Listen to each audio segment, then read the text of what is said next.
And I'm Steve Gregorian, President and CEO of the Detroit Economic Club. Welcome to today's historic and exciting meeting. And I especially want to welcome our DEC members. And if you're not a DEC member yet, just give me 2 seconds to myth bust, please. There's no nomination or application process. There's no job level or salary requirement. I get that question all the time. No, no, no. We're looking for people that want to learn from thought leaders on our stage and those that just want to network with some really cool people. So you can sign up at econclub.org.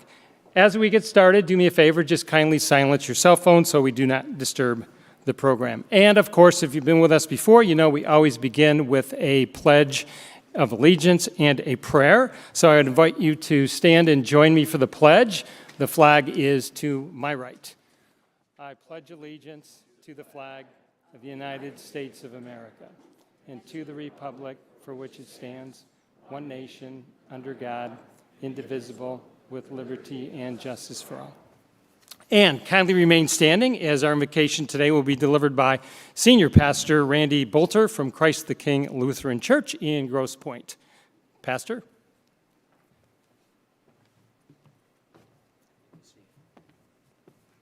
Let us pray.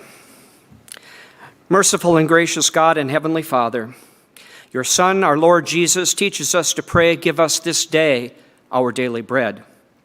We thank you for this new day, our health, and the blessing of another day's labor in our respective callings.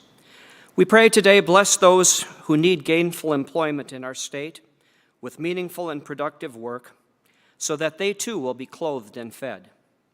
As well, we pray, bless all who labor in these days, so that they may work with integrity and faithfulness. Continue to protect our families, our businesses, our government, and our economy at this difficult time. And through these means, continue to bless us with an honest and godly way of life, not only so that we prosper materially, but also so that indeed, through these means, we might accomplish your greater ends, doing justice, loving kindness, and walking humbly with you. And so bless our meeting today. Give wisdom to our speakers and to us, that all that we learn would be to your glory and benefit.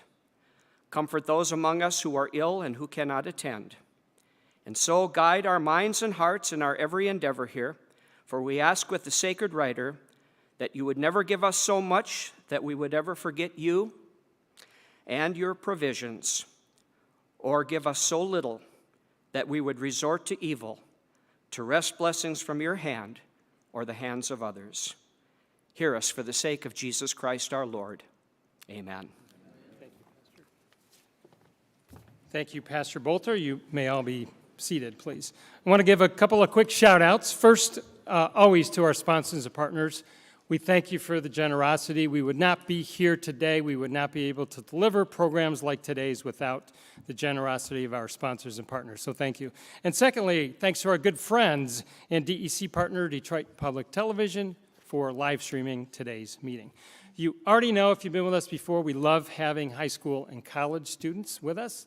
They're here courtesy of those generous corporate sponsors. Their day already began with a private reception with Governor Whitmer and Tudor Dixon. I want to tell you who is in the room. If I could, please. River Rouge High School, compliments of Adam Robbins and Accenture. Thank you, Adam. Lake Orion Dragons, thanks to Tony Catalina and Fifth Third Bank. Schoolcraft College, thanks to Patrick Lindsay and Wayne State University. The Brother Ice Warriors, thanks to Elaine and the GM team. And Hazel Park High School, thanks to Eric Merchant and Chase. So how about joining me in a round of applause as we welcome our students, thanking our sponsors. We do have a fun meeting coming up I want you to know about. And our Detroit Pistons are off to a good start, 1-0. Hey, in this town, 1-0 is a really good start, right? All right, next week, October 27th, we're going to have some late afternoon fun with Detroit Pistons GM Troy Weaver, head coach Dwayne Casey. We're at LCA. You can get your tickets online. Plenty more coming. Check out our website. We've got some cool stuff in November and December. I did want to talk about the DEC's election history. In our 88-year history, it tells the story of our country and our state's history. And in that time, the DEC has hosted a number of election-focused meetings Today's program is the DEC's 26th election-focused program. In fact, we've hosted Michigan gubernatorial candidates in 12 of the last 13 elections. And I want to thank the governor and Ms. Dixon for choosing the DEC, and here's why. You see, many organizations vied for this opportunity. It was important to both of them to address the DEC. Why? They recognize the importance of all of you for Michigan's future. Now, after I just gushed over you and told you how important you are, I'm going to ask you for a favor. Please, please, please help the DEC maintain the high standards of decorum by offering these candidates a respectful audience. By doing so, future candidates will return to the Detroit Economic Club. I also want you to know, since we are the Detroit Economic Club, the topics today will focus on matters most important to the business community, Michigan's economy, and economic development. Yes, social issues are very, very important to all of us, but we will not include those in today's sessions. Speaking of social media, that is, we encourage you to share photos with your social media networks, and you can use #EconClub.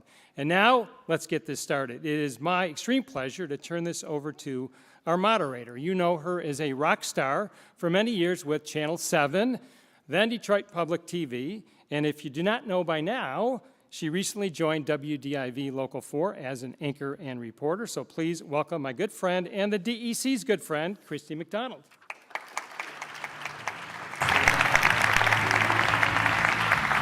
Thank you so much.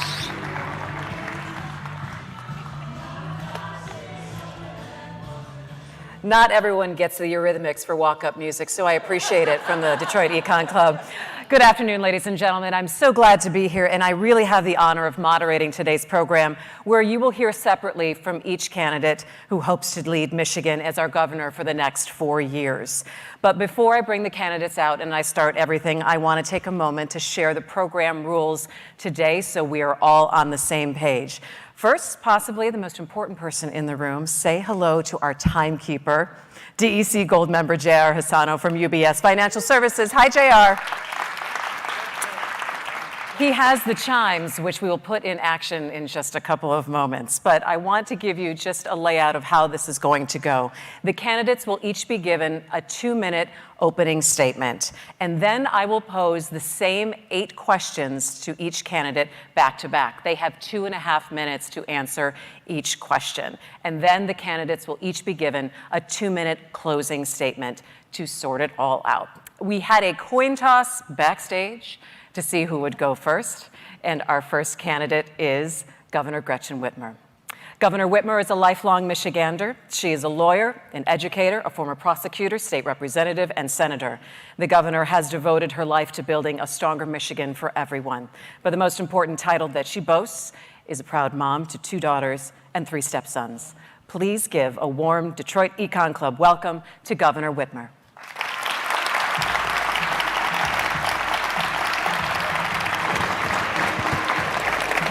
Good morning. Thanks, Christy. Good to see you. Great to see you. That's Lizzo. That's my walk-up song. Yeah.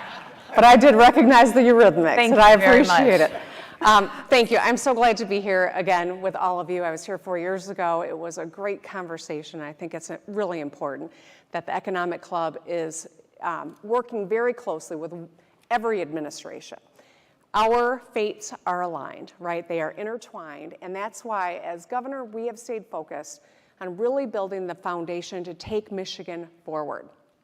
Yes, we have had unprecedented challenges. Global pandemic, polar vortex, 500-year flooding events that swamped our highways, flooded basements, and necessitating evacuating 10,000 people out of Midland in the middle of the night, in the middle of all this. We've had historic challenges in terms of a school shooting that happened not far from here. So those were the toughest days that we've had to navigate, and from my perspective as governor. I can tell you also, we have, despite all that, delivered 4 bipartisan budgets on time that make record investments in everything from our public safety to our infrastructure to our public education system. we are really making progress. We have landed record investments in advanced mobility, in life sciences, in bringing chips from China to the state of Michigan and building the future economy here. And as we think about making Michigan a place where young talent comes and stays and builds their lives, we've got to make sure that talent has what they need here: a great quality of life, a low cost of living, rights, reproductive rights. All of these are economic issues, and that's what I'm going to stay focused on as governor. I'm really glad to be here with all of you. I appreciate the investment you made in our state. I appreciate the students who are here today, and I'm really looking forward to today's conversation. So thank you all for giving me a bit of your time today. All right, we're going to start off our questioning, but just so you know, you have 2.5 minutes to answer each question. And JR, when you're about 30 seconds before the end of that time, JR will sound the low chime. JR. Okay, and then I thought it was going to be grander for some reason. And then at the end, when you have to wrap up, the high chime. There you go, and then we'll have to move on to the next question. JR. Thanks, JR. All right, so let's go ahead and get started. Governor Whitmer, with our first question, it is no secret that people are suffering with inflation. If we look at the numbers, up 8.2% since last September. You have talked about tax relief. Let's get to some specifics. What do you plan to cut, and how will you work with the legislature to make it happen? Well, let me start with this. We know that people are challenged with the high cost of everything, from gas to groceries. It is real and it is global. We also know that a governor can't single-handedly address global inflation, but what we can do is help make sure that we are making the investments that bring down costs for people. A couple of examples of things that we were able to do, and each of these is bipartisan. I got to tell you, our legislature and I have found common ground on some really important fundamentals, and I'm so happy about that. Whether it is getting working families back into the workforce by bringing down the cost of daycare and early childhood care, eliminating wait lists for 4-year-old universal pre-K, or Tri-Share program, which the state picks up 1/3 of the cost of daycare, the employer picks up 1/3, and the parent picks up 1/3. That's how we're helping working families keep more money in their pocket, get back to work, and know that their kids are safe and supported. We also have brought down the cost of skills attainment. We've created a couple of really important programs. One is called the Futures for Frontliners, and the other, the Michigan Reconnect. We worked with the business community, recognizing that that cost barrier is really keeping a lot of good, hardworking Michiganders from getting the skills they need to fill the jobs that are plentiful here in Michigan right now. 180,000 people are now enrolled in those two programs. So they are attending schools all across the state. We're working with employers to help make sure that we can meet their workforce needs. Since I'm talking to a business group, I want to highlight a couple of fiscal responsibility things we've done too. Most people don't see, but I want you to know, we have paid down $14 billion of state debt. While we've managed all these crises and delivered a budget that makes record investments, we also paid down our debt. We've amassed a record rainy day fund, so in the event we need some resources, they're there if we need them. We've gotten our credit rating upgraded twice in the middle of all of this. That was the high pitch, I didn't hear the low one, sorry. But because we've put our fiscal house in order and kept some resources on the balance sheet, we could still do some tax relief. And so I've proposed that we pause the sales tax on gas. I have proposed that we eliminate the retirement tax so that people who are on fixed incomes can keep a little more money in their pocket. And I proposed tripling the earned income tax credit. That would put $3,000 in the pockets of 7,000 families in Michigan. Okay. 700,000, I'm sorry, I got to correct that. Go ahead, Christy. Yeah. Michigan is in a heated competition to land new business investment. And of course, the legislature just recently struck a bipartisan deal to add over $600 million to the Strategic Outreach and Attraction Reserve Fund, or the SOAR Fund. And that money helps secure 2 major projects, including Goshen, the battery parts facility in Big Rapids. And this week, Stellantis said that Michigan still is in the running for possibly a battery plant as well. So what is your philosophy on incentives? And explain to voters how your administration will compete with other states to bring new investment to Michigan. Absolutely. So we have to compete. The world is moving fast, industry is moving fast, and Michigan's got to move as quickly. One of the old knocks on the state of Michigan was that we were too slow. Lansing was too dysfunctional. We didn't have the same tools other states had. We turned that narrative on its head. working with the legislature, creating the SOAR fund. Last December, we worked across the aisle and we moved fast. So we have turned that narrative upside down, and Michigan is now competing and winning landmark projects. When we think about how do we secure our economic future, it is building batteries. Where batteries are built, the rest of the EV will have to be assembled as well. And that's why locking in these investments. I know we've got students here from Lake Orion, battery plant in Lake Orion, a battery plant in Lansing, and that General Motors investment. Yesterday, we cut the ribbon on one, Our Next Energy. They are in Novi. They're building a gigafactory here in Van Buren Township, here in Wayne County. These are the kinds of future, economic opportunities that Michigan is now competing for. We were written off, and now we're one of the first states that companies are looking to because we have grit, we've got phenomenal institutions, we've got the workforce, and we've got a low cost of living and a high quality of life. I've gotten to know Rick Wallace from KLA quite well. They built their second headquarters. One is in Silicon Valley, the other is in Washtenaw County. He is one of the best salespeople for the state of Michigan you'll ever meet because he talks about how it's easier to recruit talent to Washtenaw County, Michigan than to Silicon Valley. And it's about 1/10 the cost of living. And so it's a huge selling point for us. We need to have economic development tools. We are in a race, and if we bury our head in the sand and think that not competing is going to be good for our economy and our future, we are going to miss out. The world is changing, and what happens in the next 5-10 years is going to set us up either to be leaders or laggards, and we can't afford to have it be the latter. Once companies, though, make investment, there has to be a skilled workforce to fill those promised jobs. And finding talent, retaining talent is the challenge for many businesses here in Michigan, especially for that next generation of high-tech mobility jobs. So how do you think the state should improve workforce development, training, especially for this industry shift? So as you can tell, we have been really focused on rebuilding an economy that is built to last and to be nimble and to grow, and also ensuring we've got the workforce to do the jobs. The next step also has to be growing our population and making Michigan a place that people will come to and stay and build their lives here. But what we have done for our workforce, we know that before I took office, Michigan was one of only 5 states in the country that had not set a formalized goal for skills attainment. And we said, all right, we got to set a goal because you got to have something to shoot for, something that'll be your North Star. So we said our goal in Michigan is 60 by 30. That's 60% of our adults with a post-secondary certificate or degree by 2030. When I took office, we were under 45%. So today, I'm really happy to report we're at about 50% already. So we've closed that gap by 1/3. We are on the march, and the way we've done it is through these skills programs that we've created, the Futures for Frontliners and the Michigan Reconnect. I also, just last week, signed into law a scholarship program, the Michigan, I don't even know what we call it, but I just signed it into law, and it's going to help 75% of the students that are graduating in the class of 2023, and so I hope our students are hearing this, are going to be eligible and receive a scholarship to help bring down the cost of higher education. So if you go to public university, it's $5,500 value. If you're at a private university, it's about $4,500 value. And if you're going to community college, it's $2,750.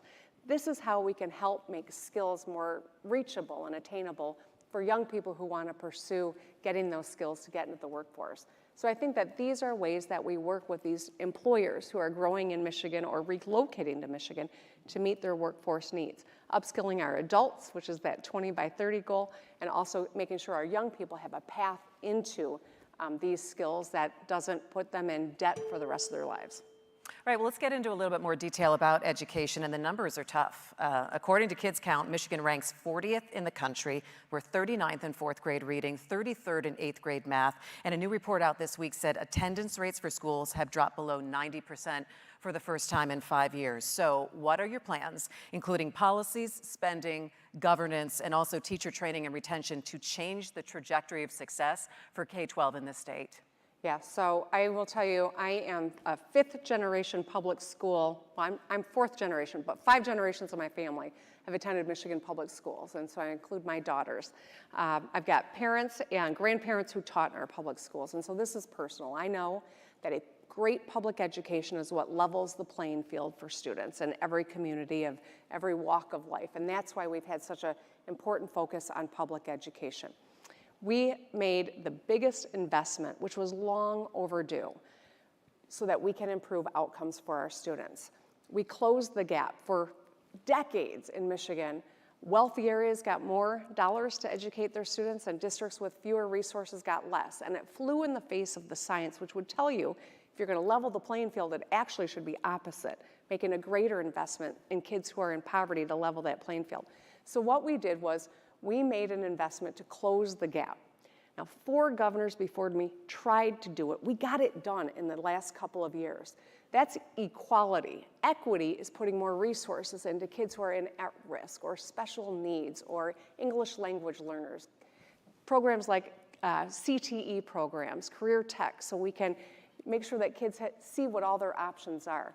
Those resources also have helped us drop class size and recruit and retain good teachers, because we know we were headed toward a cliff when it comes to people going into education before the pandemic, and the pandemic only exacerbated that, like so many other things that we saw in the last couple of years.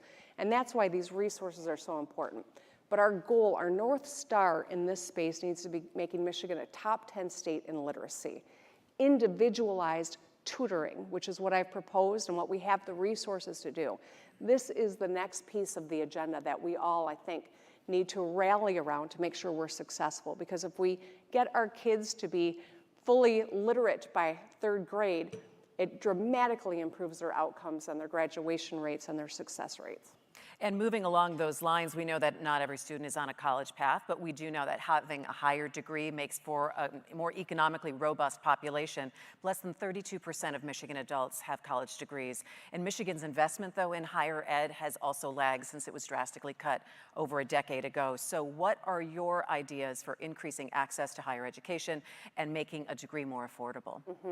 Well, when I went to Michigan State, like, back in the dark ages, right? That's how I feel when I talk to some of our students now. But when I went to MSU, the state picked up 70% of the cost. And it was on my family and me to come up with the other 30%. And I was very fortunate. My dad got me a MET plan when I was young, and Governor Blanchard created that program to bring down the cost of higher education. Nowadays, it is exactly flipped. It is 70% of the cost is on the individual, and the state picks up about 30% of the cost. And it makes it absolutely prohibitive for a lot of people to take on that kind of a debt. And that's why we have put so much in terms of leveling that barrier for people by building out the Michigan Reconnect. I keep referring to it by name, but I should tell you a little bit more about what it is.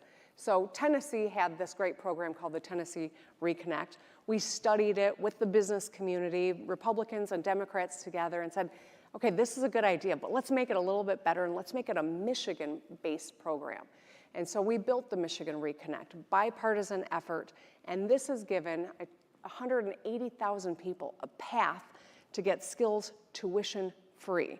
We have fully funded it. The legislature joined me this last budget cycle again and put more resources into it so that we can drop that tuition barrier completely for people that are struggling to meet it. I would love to expand that. I gotta tell you, we should all be concerned about the fact that it is harder and harder to get good people to go into firefighting, into policing communities, public safety. I was sitting in a fire hall, a couple weeks ago in Lansing, and they were telling me that many of them want to get the skills to be an EMT. They're firefighters now, but it's about $5,000 to get those skills, and that's a barrier for a lot of people who are already in firefighting. We should level that by expanding access through the Michigan Reconnect, and that would be just one example of more work that we can do.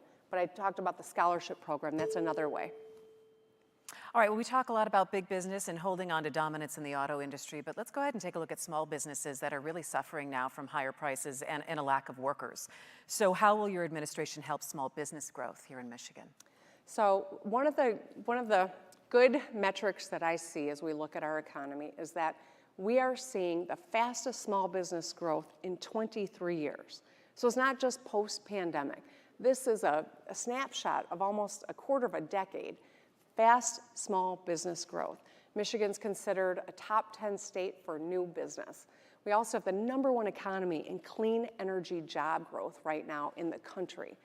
These are all wonderful statistics. For every one of those stories, though, we know that there's a small business that's looking for employees or that is still trying to come back after a really tough couple of years with the global pandemic. And that's why the programs that we have deployed working with business and state government to make sure that we were able to help small business during COVID, deploying PPP dollars quickly, using WorkShare as a unique way that state government could help small business keep people employed but not pay the full salary. The state was picking up part of it so we could keep people employed and help small business.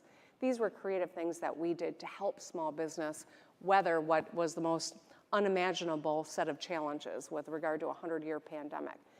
We need to continue our work to help small business, but we also need to lure people to make their lives here in Michigan. We need immigration reform on the federal level. We need to make sure that we are reaching into other states and drawing talent and pulling business into Michigan.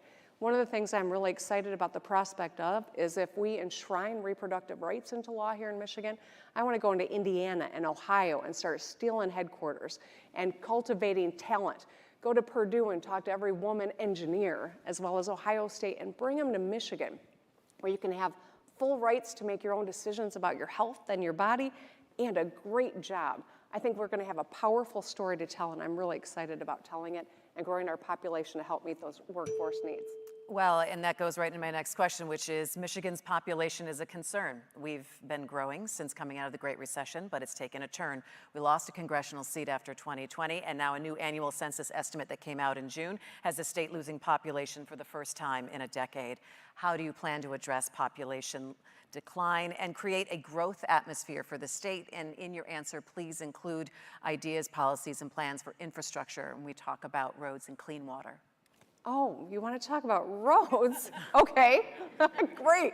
I joke, but it's very clear that Michigan is a unique place and we have unique strengths.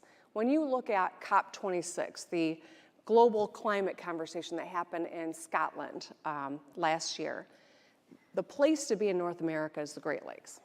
The whole world's going to be looking to come here. We already see the Colorado drying up, we see the Mississippi drying up, we see incredible climate events just devastating life in southern states. The whole world is going to want to come here or take our water. We cannot let that happen. But what we can do is have a strategic plan for population growth and management of our natural resources. This is going to be crucial. And it's not about the next 4 years. This is about the next 40 years. We have to have a strategy that transcends an individual administration. And that's why as soon as this election's over, if I'm fortunate enough to get reelected, I'm going to be impaneling a group of stakeholders to start driving and putting together that plan. I don't think it should come from a politician. I don't think it should come from one party or the other. This has to be a joint effort. And that's why we've got to have industry, we've got to have a variety of stakeholders, academics, as well as bipartisan representation, because we've all got to buy into this, rally around it, and make it a strategic vision that transcends any 1, 2, or even 3 administrations. This is going to be the imperative in front of us. We are fixing the roads. We are moving dirt. I know you saw the evidence of it. No matter where you drove in from, you saw it out there. And we have got to continue to rebuild resilient infrastructure that is safe, that supports advanced mobility that we are going to be leading in the nation. And so I think that this is an exciting opportunity for us to play to our strengths, but also to make sure that we are skating to the puck, as Wayne Gretzky would say. All right, and finally, my last question is, as the state's top executive, you're the leader, not of your political party, but the team that you surround yourself with and the appointees that help run this state. How would you describe your leadership and management style, and what are the qualities that you look for in the team that you surround yourself with? I'll answer that backwards. So first and foremost, I was really grateful to have assembled a really talented team that is truly representative. We've had the most diverse cabinet in state history. I've made incredible appointments to the bench and into agencies and to commissions and boards all across the state. I'm really proud of that. And the benefit of that can be seen in the story of Dr. Janae Khaldun, who was my chief medical executive in the middle of a global pandemic. Dr. Khaldun is an African-American ER doc here in Detroit.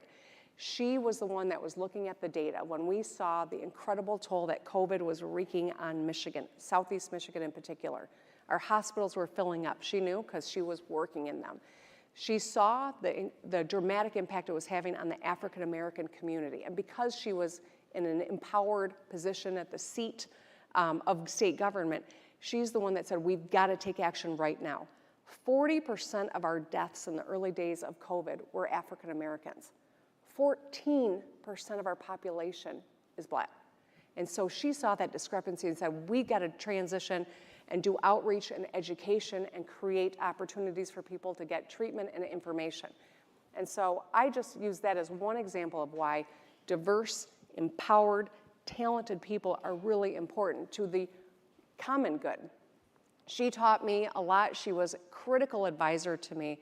And we've created the Racial Disparities Task Force that has transcended COVID and is helping inform a lot of the work we do around infant and mother mortality in terms of childbirth in Michigan.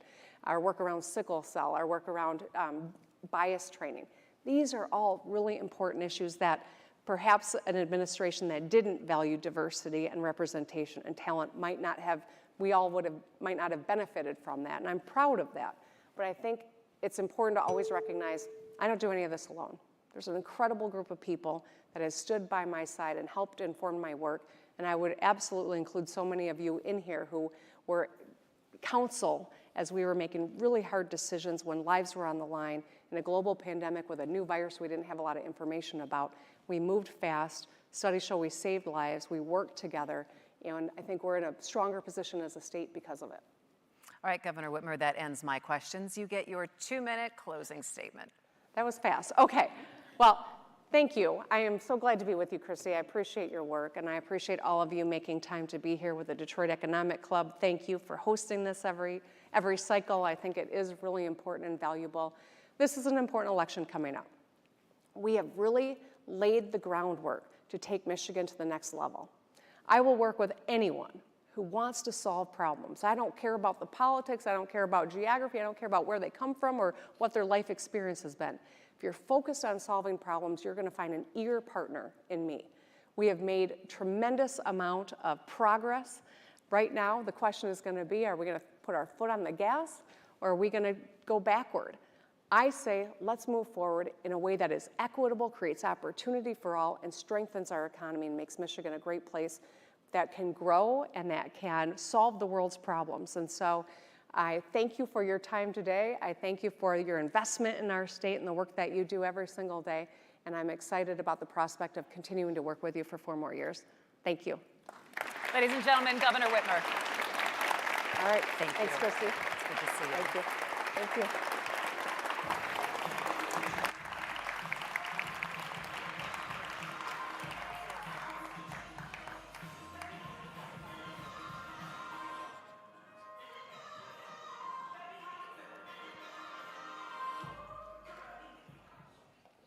All right, it's time now to meet our second candidate. Tudor Dixon is a businesswoman who built a career in Michigan's steel industry. She later founded Lumen News, which provided pro-America morning news programs. Lumen's programming was absorbed by another network, and she found herself on the other side of the camera covering many political events throughout the U.S. She is also a proud mom to 4 daughters. Please join me in a warm Detroit Economic Club welcome for Tudor Dixon.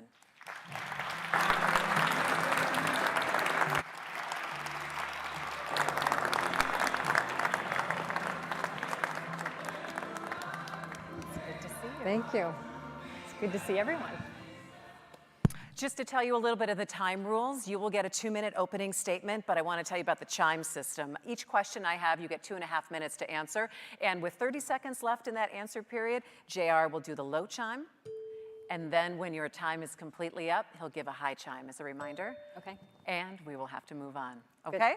So with that, you get to do your 2-minute opening statement.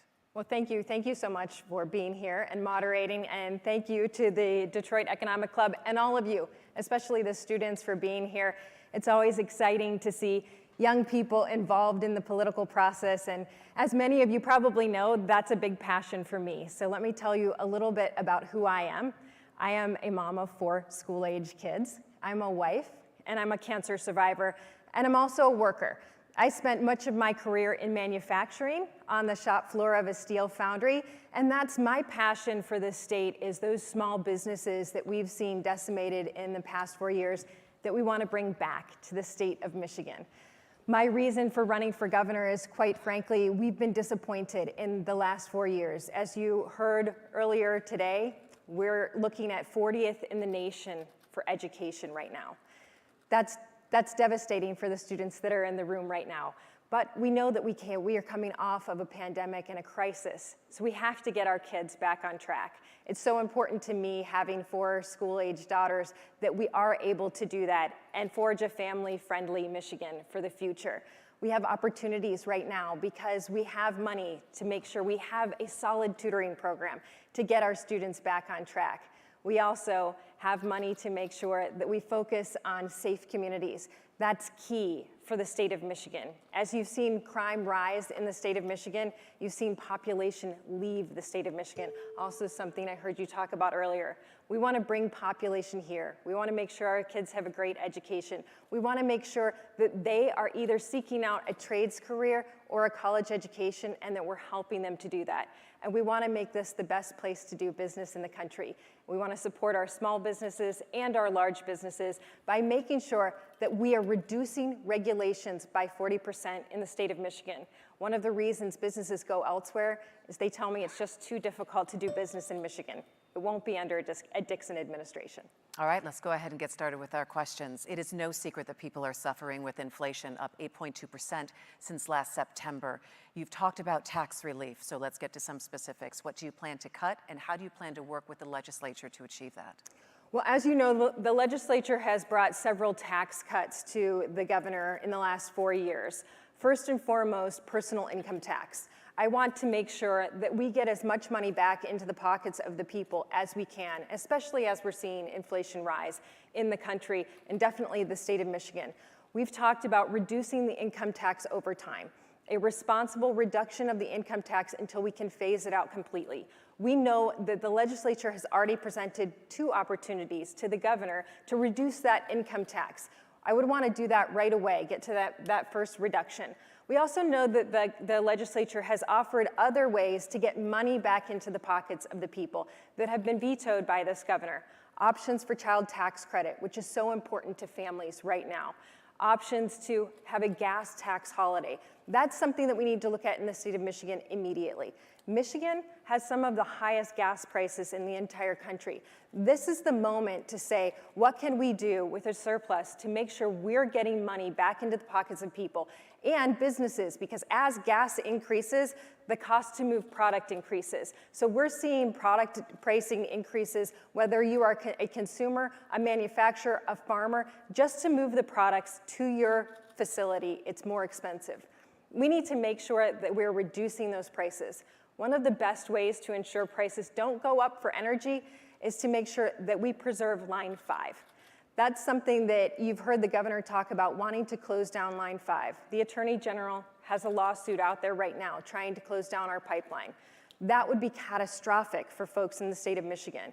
We're already hearing people say they're seeing an increase in the price of heating their homes. During a time of inflation, we want to make sure that it's not expensive to have energy in your homes. We're seeing that if we shut down Line 5, that would be 65% of the propane in the Upper Peninsula, 55% in the Lower Peninsula. That would be 80% of our jet fuel out of the Detroit airport. At a time when we're trying to bring businesses to the state of Michigan, we've got to make it as affordable as possible to fly in and out of our largest airport in the state. So we need to preserve Line 5 and make sure that we are keeping costs as low as possible for the people of Michigan, and where we can, putting money back in their pockets. Michigan is in a heated competition to land new business investment, and the legislature recently struck a bipartisan deal to add over $600 million to the Strategic Outreach and Attraction Reserve Fund, or the SOAR Fund. That money helps secure 2 big projects. One of them is Goshen, the battery parts facility in Big Rapids. And this week, Stellantis said that Michigan is still in the running for possibly a battery plant. What is your philosophy on incentives? And explain to voters how your administration will compete with other states to bring new investment to Michigan. I think with incentives, we have to be careful to look at exactly what the return on investment is when we're giving out this amount of money. Some of these investments are great for the state of Michigan. I wanted to talk about the Goshen investment for a moment. We see billions of dollars worth of development on hold on the lakeshore right now. These are developments that would cost the state of Michigan nothing, but they're on hold because of the agencies of government keeping people from doing business. This is where I talk about reducing regulation to make sure that we are increasing jobs with investments that people in the state or in the United States want to place in the state of Michigan. We had a resort in Muskegon that would have brought 1,500 jobs to the community right away and would have nearly only cost the ink in the governor's pen. She let that go, but she chose to take $715 million and give it to a corporation that has ties to the Chinese Communist Party. It's owned by a Chinese company. Instead of our own investors that are right here in the state of Michigan, our own investors on the lakeshore that want to bring jobs to our communities are being left to the wayside while we're spending money on these big corporations. If we reduce regulation in this state, you will see a lot more people rising up to become small business owners.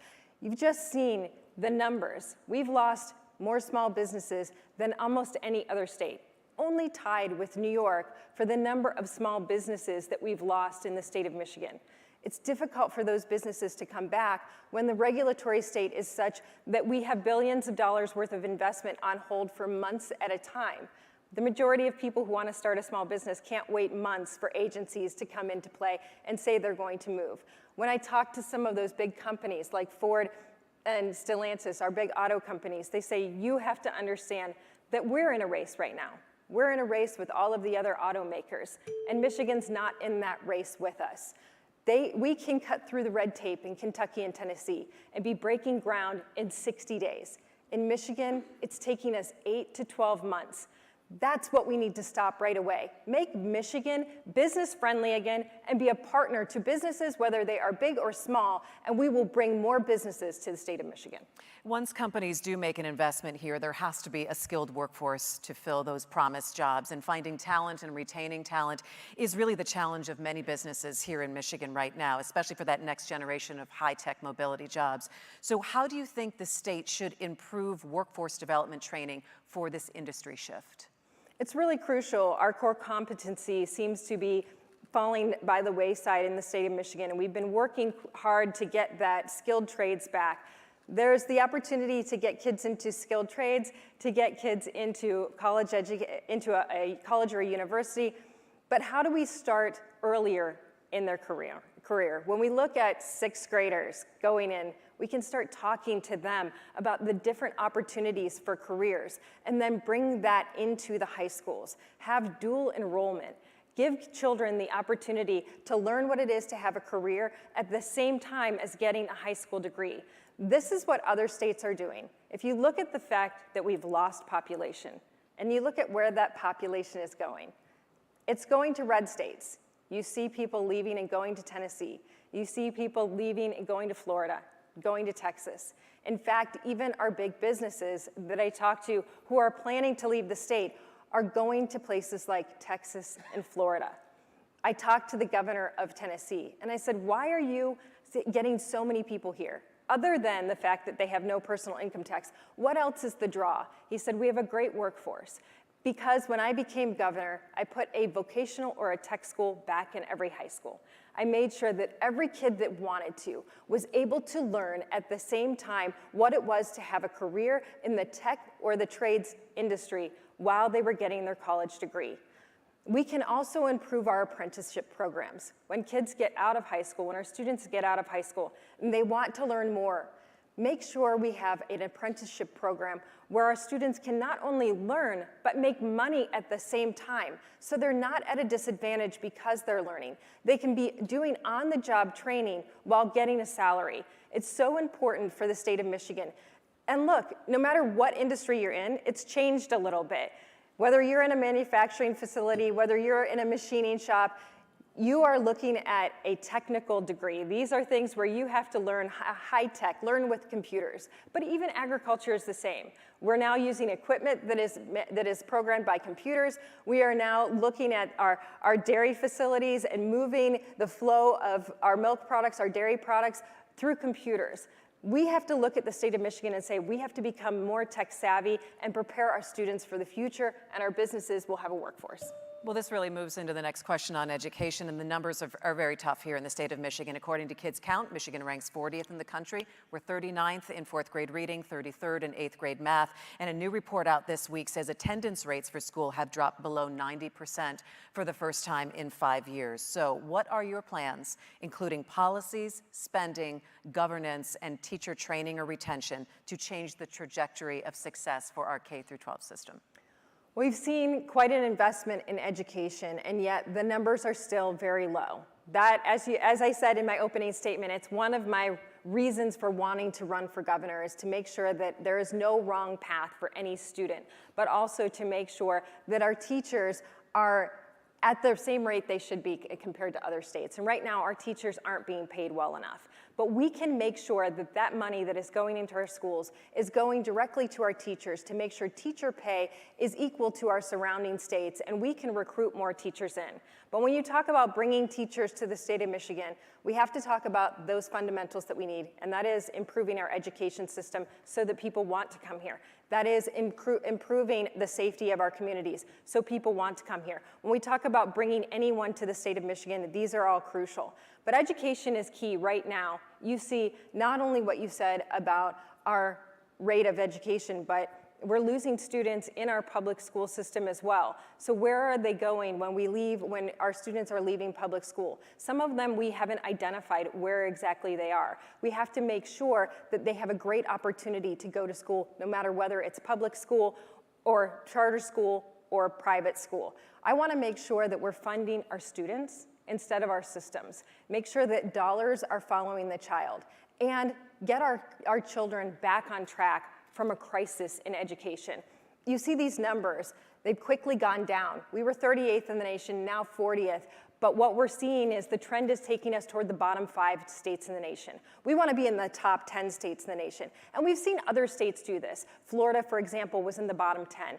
They passed education freedom. They're now in the top 10. Their private and public schools are thriving. There is no wrong path in education. That's what we want to see in the state of Michigan, that parents can be involved, parents can have choice, and parents can say, this is the path that's best for my child. We want to also make sure that we get those tutoring hours in. Any state that was closed down, as long as the state of Michigan, had a comprehensive tutoring plan already in place this year. The state of Michigan is lacking in that. We have the funding. We've got to make sure that plan is implemented so that there is no wrong path for students right now who just came through a crisis. We need to get the tutors into our schools, get them back on track, and then make sure going forward, our students are getting the best possible education and that parents are involved. You know, we know not every student is on a college path, but we do know that having a higher degree makes for a more economically robust population. But less than 32% of Michigan adults have college degrees, and Michigan's investment in higher education has also lagged since it was drastically cut over 10 years ago. So what are your ideas for increasing access to higher education and making a degree more affordable? One of the best things that we can do is to have great schools from K through 12 to make sure that our kids have the best education to get into our universities. And we talk about our own students. Oftentimes, students that are coming to Michigan universities are not from the state of Michigan. So we want to make sure that our kids have the right path up to college. But then also, let's take a look at why is tuition so high? Why is it that it's so out of reach for so many students? And go to our universities and make sure that the college tuition is reasonable. Let's look at the root cause of the problem. We talk about how we can pay for students to go to college, but we need to take a look at why is it so out of reach? Why are we at that position in universities? Let's look at the root cause and say, where is all the money? And then let's have a corrective action to make sure that every individual student has a path toward a college education if that's what they choose. But we want to keep those students in the state of Michigan as well. That's another problem that we have here in the state of Michigan. We educate students at our universities and then they leave. Part of that is not being able to recruit the right economic development so that we don't necessarily have the most appealing jobs. But also part of it is just communication with our private sector, making sure our private sector is involved with our universities and colleges so that when these students are coming out, they know that there are jobs right here in the state of Michigan. There are people coming into our state, other companies coming into our state and drawing our best talent out. We have to stop that from happening and make sure that we are working with private companies across the state to find the best talent we have in our universities, our own students, and have them stay in this state so that we see a great future for Michigan with our own students. We talk a lot about big business and holding on to dominance in the auto industry, but let's go ahead and take a look at small businesses who are really suffering right now with higher prices and really not enough workers. How will your administration help small business growth in Michigan? So we've talked about regulation. No matter where I go in the state of Michigan, I have people telling me they've struggled with overregulation. We have one company that came to me and said, we wanted to build another factory. We were going to put 1,500 jobs in. We got a answer back from North Carolina immediately with incentives that we could not have imagined.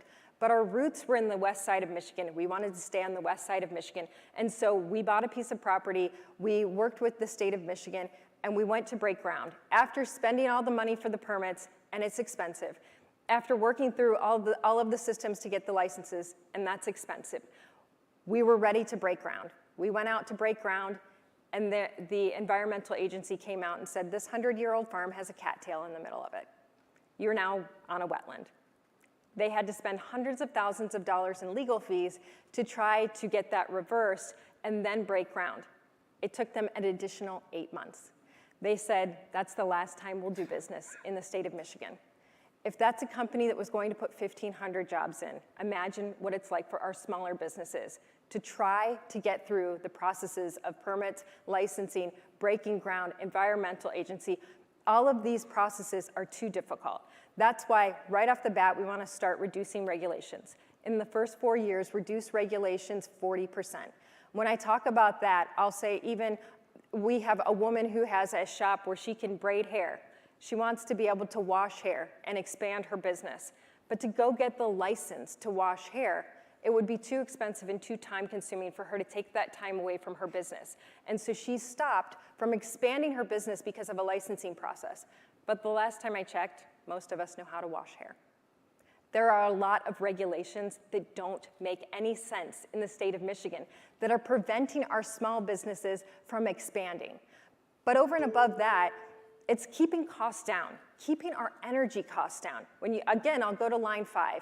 If you close down line 5 and you increase the energy costs for small businesses, it's the #1 reason that people build a business outside of the state of Michigan. They look at the energy costs and they say, the rates are fluctuating, we could end up with a higher price, and we have a governor who is talking about radical climate policies, radical energy policies, is unfriendly to American energy, and there's a concern that we're going to be the California of the Midwest. We won't do that in a Dixon administration.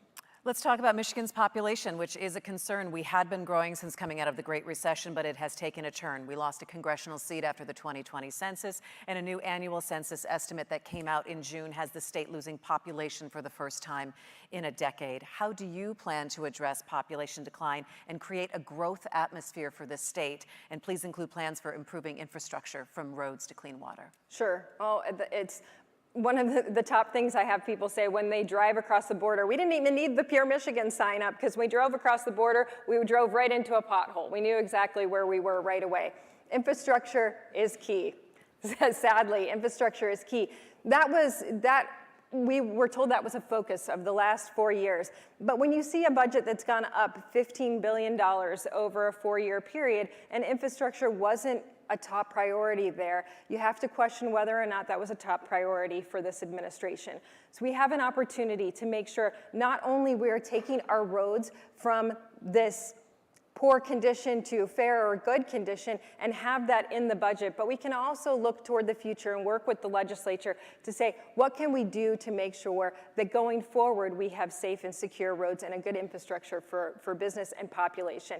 That's something that we'll hear that there have been bipartisan budgets, but if you look at the budget, Michigan is unique. You have the ability to line item veto in Michigan. If you look at the budget, once it's been given to the governor, there's been a lot of line item vetoes, and some of that has been on road funding. So that's key, but also education is key. When you look at bringing population to the state of Michigan, if the schools are rated poorly, people aren't going to move here. They're going to look at a few things when they move into a state. They're going to look at how the schools are rated, and they're going to look at how safe their community is.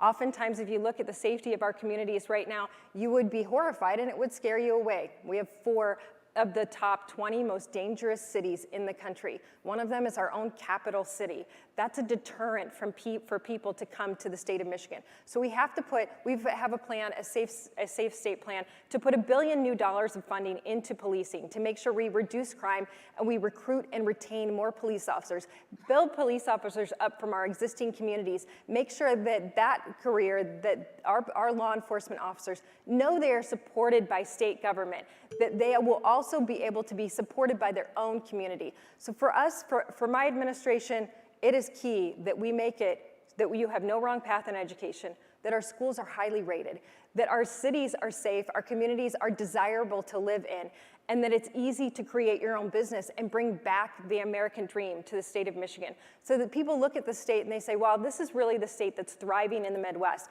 And there should be no reason that it's not. I keep complaining that people are going to Florida when we have better beaches and no sharks. And here's our last question. As the state's top executive, you're the leader, not of your political party, but the team that you surround yourself with and with the appointees that you have that help run this state. How would you describe your leadership and management style, and what are the qualities that you look for in the team that you surround yourself with? Leadership to me is very serious, that you start out correctly, that you cast the right vision, that you make sure that you put a vision out for the state and you get people on board. But that's not a vision that you cast completely alone. You get the people together and you say, you listen. That is one thing that I learned in business across many different industries. We talk at each other all the time. But to be a great leader, you have to be able to listen. And when you listen to everybody, that's when you can cast the right vision. Once you have that vision cast, that's when you can bring the right team members in to make sure that they're the perfect person for those different agencies. And when you're governor, you're bringing in a massive amount of people. You're appointing the people to the agencies that I'm talking about that are going in, and right now, our businesses feel they're the enemy of state government. They are the enemy of these agencies. So I want to make sure that I'm bringing in the right people who understand the importance of moving Michigan forward, but also the importance of partnering with the people who make Michigan go round, which is our job creators and the people of the state of Michigan. That's going to look a few different ways. It's going to look like what we've already seen is going around the state of Michigan and finding the people that have expertise in different areas. We have plenty of people who we've talked to, some of them are in this room today, who have expertise in areas that I don't have. And I'm not naive to the fact that there are going to be people that I need that know the things that I don't know. So I have to bring the best people in. But that might also be outside of the state of Michigan. And that's the great thing about the bond that I've been able to form with our governors across the country. Because our governors have said to me, look, we were able to do this. It would be a little bit different in Michigan, but I've got the perfect guy who knows how to do this, or the perfect woman who's worked in this industry. There are opportunities for us to have people who have already done great things in other states come to Michigan and say, with a few little tweaks, we can make Michigan the place that everybody is moving to instead of moving away from. We can make Michigan the place that all of the automotive companies say, this has always been our home. We want to stay here because they really get it. Michigan really understands what it is to be in a race with our competitors and make sure that we are opening the business lane up and getting those businesses started right away. That's the opportunity. That's my responsibility as a leader, to bring the right people together, to know what I don't know, and make sure I have people that know it. And that ends my question, so now you get your 2-minute closing statement. Thank you so much for having me. Thank you for being here. And thank you again to the Detroit Economic Club. And thank you again to all the students who are here. It's so neat to see our students. I want to close by saying we have a huge opportunity in the state of Michigan. Michigan right now is on a path to either go into a situation where we lose more businesses and more population, or grow our education, make sure our cities are safe, make sure that we are the place that businesses turn when they say, we want to expand, we want to grow. We have an agriculture industry right now that feels like they're under attack. but we can be food security in our nation if we expand the ability for our agriculture industry to work and grow in the state of Michigan. These are the things that I want to do. When it comes to manufacturing, we have the opportunity to help manufacturers find a place to expand, find a place to live, find a place to build their businesses bigger. We have the opportunity to bring the American dream back to the state of Michigan. We've seen a lot of destruction and damage. We went through a crisis as a country. Michigan was shut down longer than any other state. There were multiple opportunities given to this governor to give child tax credit relief, to give relief to families, to give relief to small businesses. We have seen time and time again, this governor tried to raise taxes. One of the first things she did was try to raise the gas tax. Imagine where we would be with an extra 45 cents a gallon on our taxes, our gas taxes right now. We will reduce taxes. In my administration, will reduce the personal income tax. We will make sure that families get more money back in their pockets. We'll make sure there's no wrong path in education for any child. We will bring back safe communities where our kids can go out and ride their bikes and parents don't have to worry. And we will become a partner to businesses instead of an enemy. We will be the place that everyone wants to come and our population will thrive. Ladies and gentlemen, Tudor Dixon. Thank you. Thank you very much. Thank you.